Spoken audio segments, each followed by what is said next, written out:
नमस्कार, मैं हूं आचार्य कुणाल। आप देख रहे हैं एक विशेष किस्म का आदमी का हाथ, जिसमें देखिए शुक्र पर्वत पे काला तिल है और कनिष्ठा अंगुली पे काला तिल है, यानी कंगुरिया अंगुली पर काला तिल है।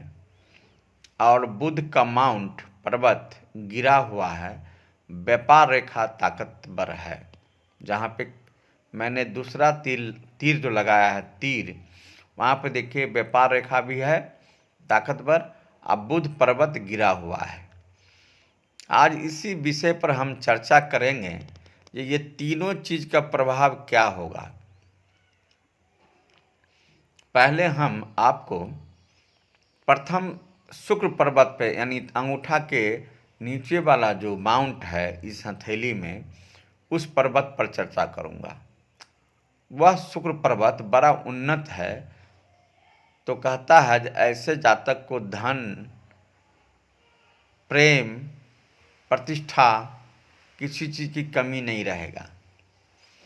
लेकिन उसी शुक्र पर्वत पे काला तिल आप देख रहे हैं, तो कहता है काला तिल यानी 1 ड्राम दूध में नीमों का काम करता है, यानी वह दूध को फाड़ने का काम करता है। तो जब भी शुक्र पर्वत पे काला तिल दिखाई देता हो तो समझ जाइए ऐसे जातक को प्रेम का अभाव है।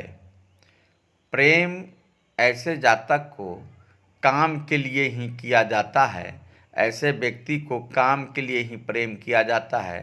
काम खत्म, प्रेम खत्म, यानी लोग चाहता काम के लिए ही है। प्रेम जैसे काम खत्म हो गया, प्रेम खत्म हो, यानी चाहत खत्म हो जाता है ऐसे जातक के लिए। तो ये तो शुक्र पर्वत पर काला तिल का प्रभाव है।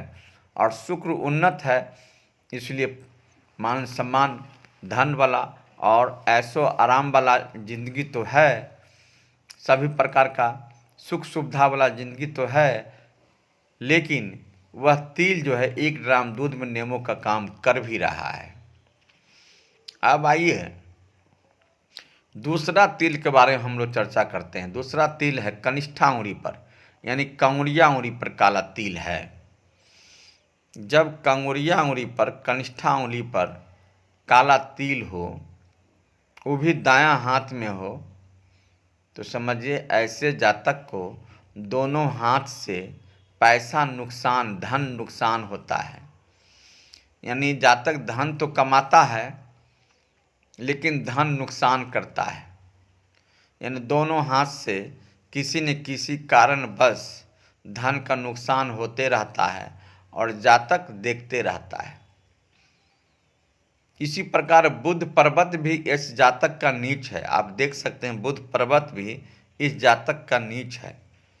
तो व्यापार भी थोड़ा सा मद हो जाता है, व्यापार भी गिरने, यानी व्यापार रेखा ताकतवर रहने के बाद भी, व्यापार खूब करने के बाद भी धीरे धीरे व्यापार का पोजीशन डल हो जाता है, व्यापार गिरने लगता है।